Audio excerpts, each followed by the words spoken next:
of which I'm certain. Oh, it won't hurt you. It is hurting. Put it down.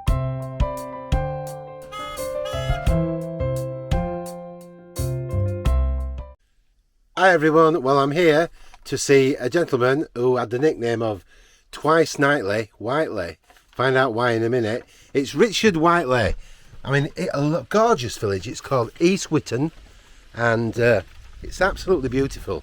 The breeze is just getting up and the church looks phenomenal. Have a look. That is the Church of St John's the Evangelist, East Witton. So we're heading in to find out Richard. So I never met Richard Whiteley, but I definitely grew up watching him on TV. He did actually have a record. I'm just going to show you the church rather than me because look, it's very beautiful. Let's open the gate. In fact, the whole area is phenomenally beautiful. It's near Masham, famous for the brewery. There we go, look. And it's very interesting, is Richard Whiteley. I think you'll enjoy this one. So I think I know approximately where, because I've seen the pictures of the grave. He's at the lower end of the churchyard. So we're going to head down there now. Just look at the view here. It's phenomenal, isn't it? You see, everywhere you look, there's a plane coming over, look. Plane to see.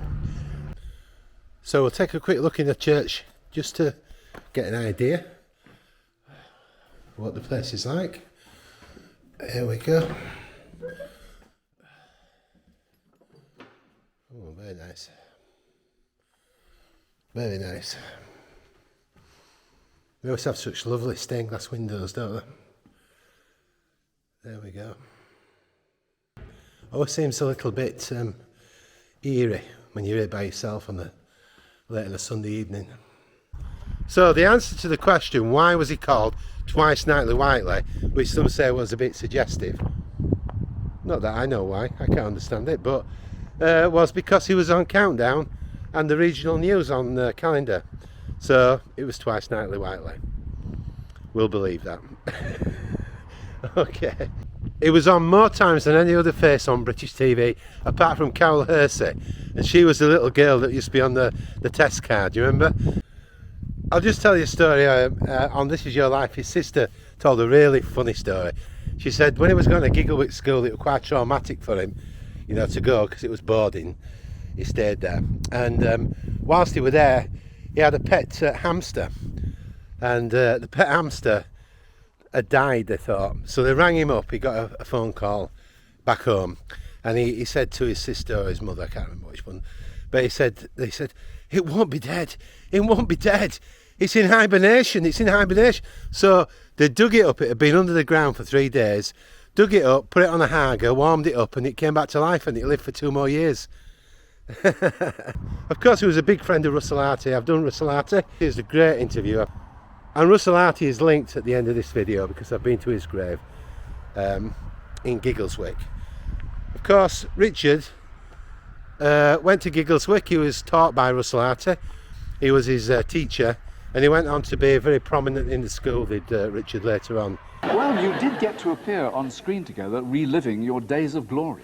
I wonder, Whiteley, if you bothered at all to read the title of this particular essay, which I took the liberty and pain of writing on this particular blackboard. What does it say?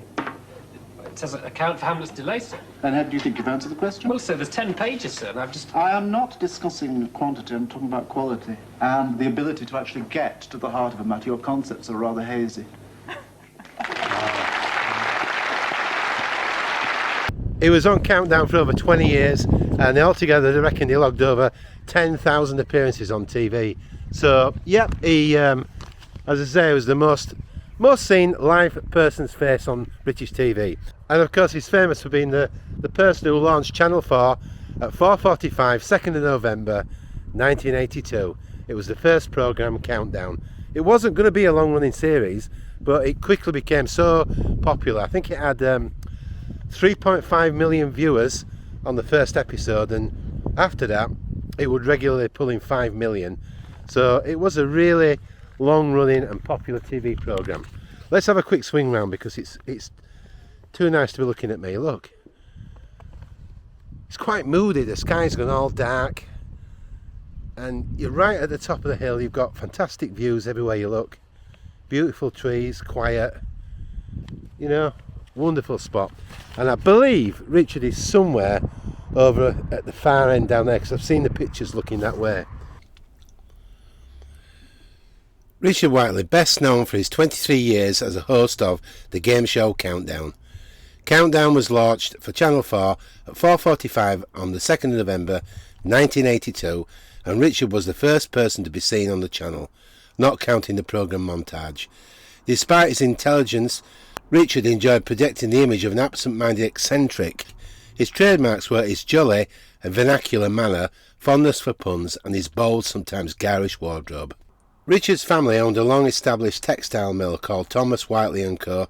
in Eccleshill, Bradford, which went out of business in the 1960s. At 13 he won a scholarship to Giggleswick School in Yorkshire, where his English teacher was Russell Harty. He later became the governor of the school, leaving school with 7 O-levels and 3 A-levels.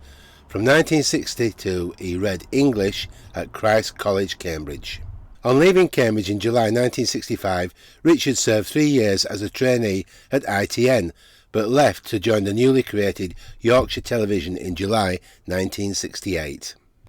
In 1982, Yorkshire Television began to produce Countdown, copying a French quiz show, Des Chiffres et des Lettres.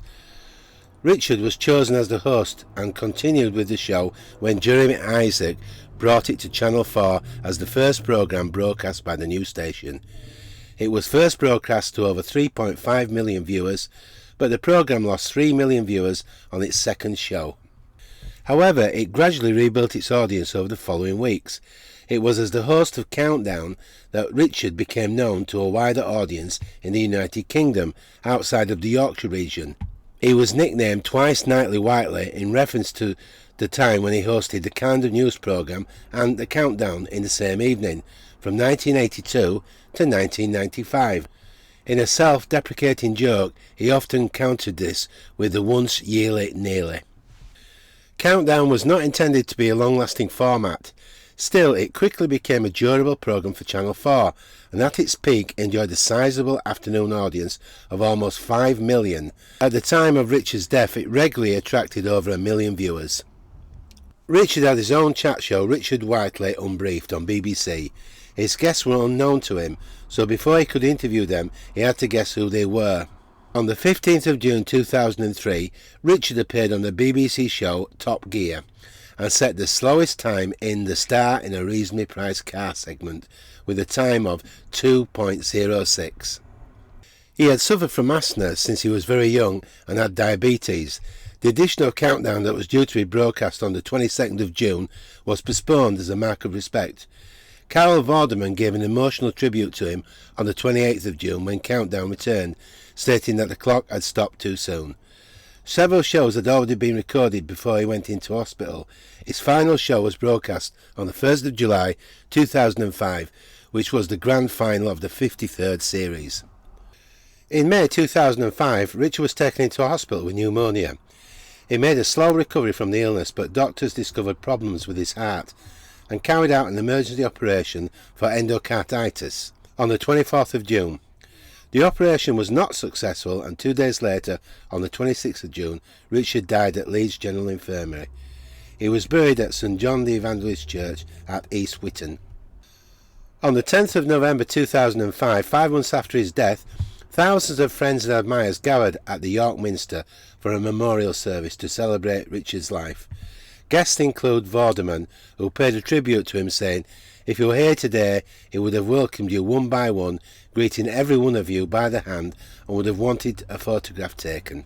Richard was an organ donor, and after his 2005 death, his partner, Kathy Aponovich, was approached to donate his organs, to which she agreed. It was reported that his corneas were donated to help patients to see, but it's not known whether his other organs or tissues were donated. Richard was born in Baildon, near Bradford, on the 28th of December 1943, and his father ran a mill called Thomas Whiteley & Co. I actually know that mill because I lived in Eccleshill where it was, and looks like I've got to jump down. Oh, I can go this way. And I used to play in the yard with my friends. We used to set rollers going down the yard at night time. They used to smash into a wall at the bottom. I know it sounds awful, but you know, when you're 13 years old, and the caretaker used to come out, and we hid behind a searchlight, a spotlight, sorry, on the fire escape, and we used to sort of cower there, you know, like that, thinking we were so daring. It was quite naughty, really, but it didn't cause any damage, so you know, don't think too badly of me. Now, your father, who died in 1992, was the third generation to run the family mill-making fine worsted cloth, but the appeal of Thomas Whiteley and Co. didn't extend to the fourth generation. Why was that? Well, like a lot of kids of my age, we got a TV in 1952, the purple screen, the Ferguson, the 12-inch, just before the coronation, and I was 9, and I was fascinated by television, and I always wanted to work in television. I wanted to be a cameraman at first, probably still do, actually, and had, you know, no interest in textiles, really. So we're going to head over there. Yeah, I think it's somewhere on the. Look, I'll spin you. There we go. I think it's somewhere on the far, you know, near the bushes, basically.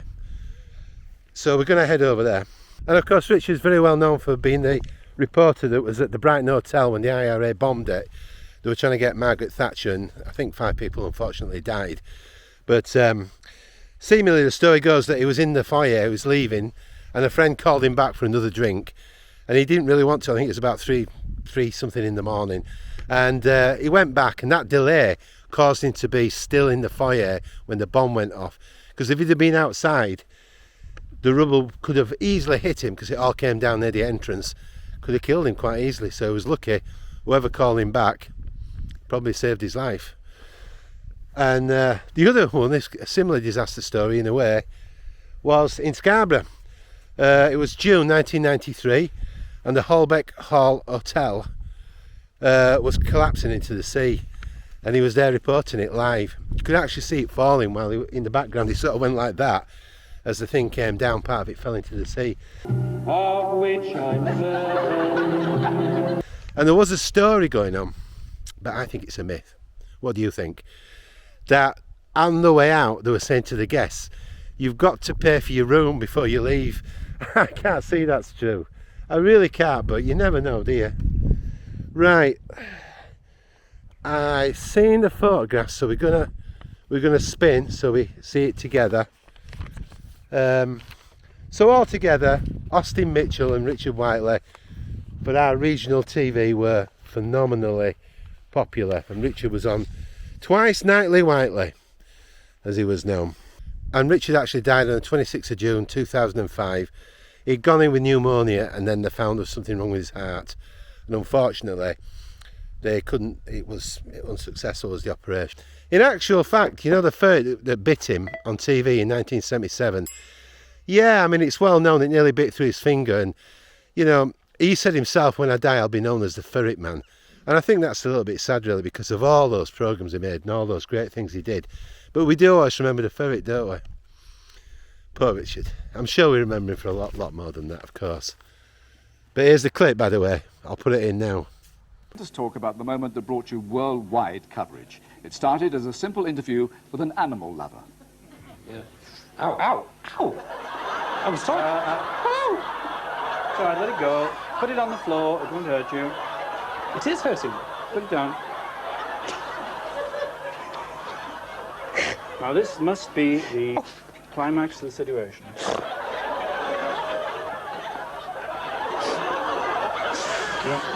If that had meant business, it would have been through to the bone. She's playing with you.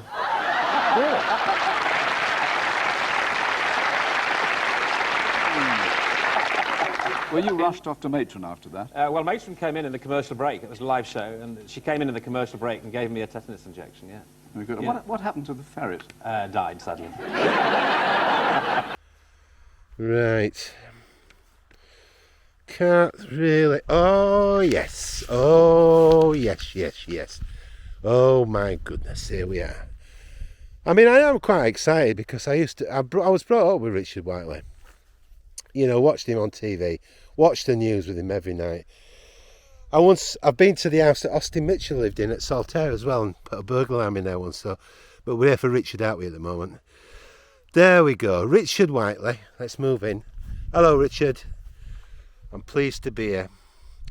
Right, Richard Whiteley OBE DL, 28th of December 1943 to the 26th of June 2005.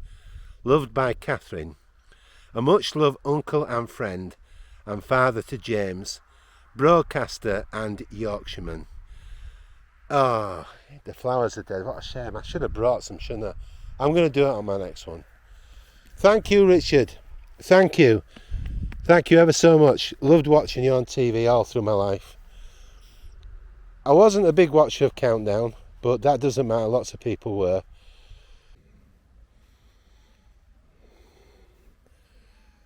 Thank you, Richard Whiteley. I wanted to do that one. That guy was on TV more than anybody else, so it really brings it home to you, doesn't it? You know? Yeah, we lose it on little things and we shouldn't. Big things, you've just got to do the best you can do, but you should be grasping every moment, making the most of it. It's Maslow's law, hierarchy of needs. Once you've got those, time is more precious than money. That's why I do this. I enjoy doing it.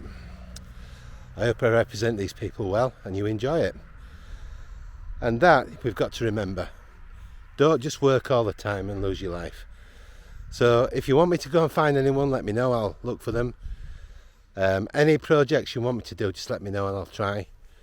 So don't forget to subscribe and ding the bell for future notifications. A thumbs up and a comment would be lovely. And from me, Alan, at Motor on Beep Beep, I'll see you all soon. Make the most of your day. Seriously. Makes you think, doesn't it? Bye for now.